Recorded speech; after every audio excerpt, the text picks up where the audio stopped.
Welcome back to Creative Clinics. In the last episodes, we explored sparks, those impulses that move us to write, and voice, how it grows through our honesty over time. But it doesn't stop there. Voice alone doesn't move a piece forward. Something else gives writing shape. Emotion. Not just as something we describe, but as the force that moves a piece from one moment to the next. This episode, we explore how emotion shapes story. When people hear the word story, they often think of plot, events, characters, things happening. But story does not begin with events. Story begins with movement.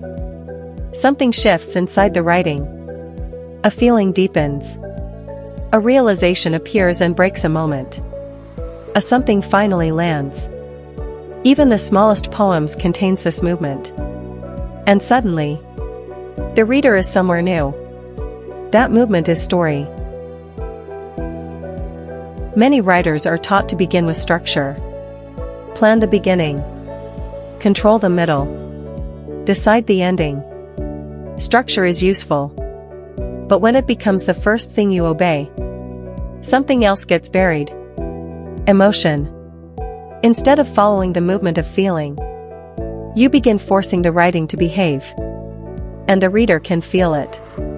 The writing becomes predictable, controlled, flat without peaks. Too much structure creates friction. Emotion must lead movement. Structure should support it, not silence it. Two types of logic tend to shape our writing.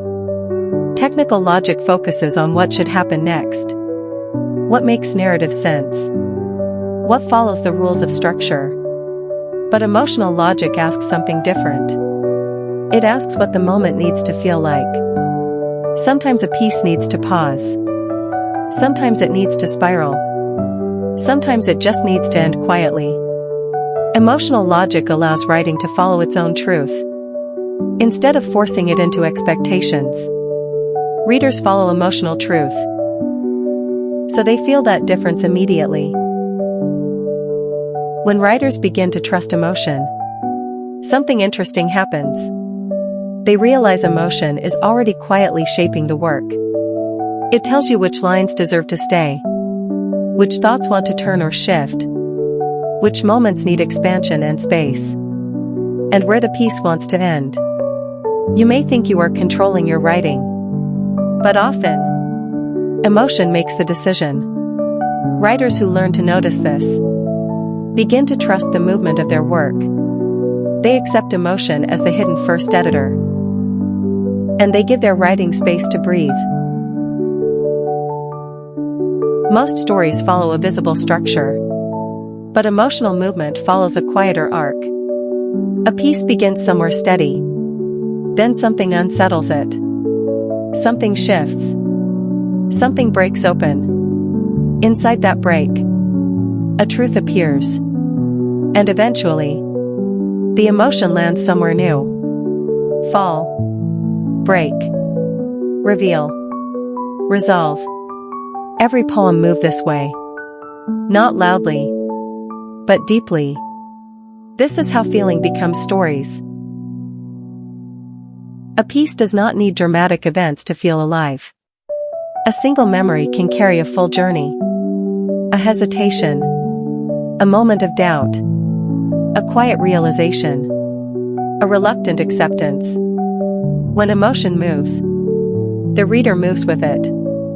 And that movement becomes the journey of the story. Now let's practice. Take a small spark. A memory.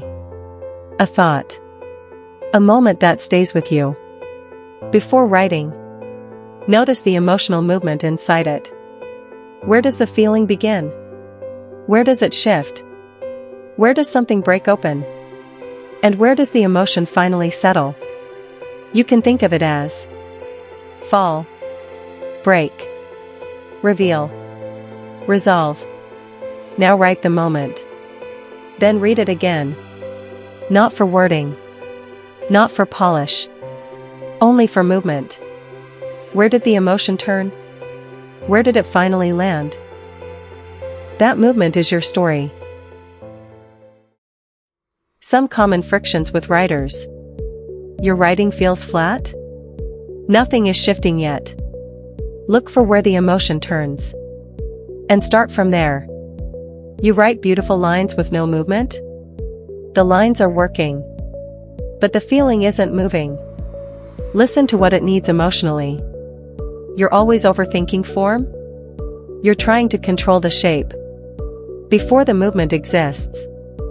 Why do you end up explaining emotion? Because you don't trust it to land on its own. Let the feeling act.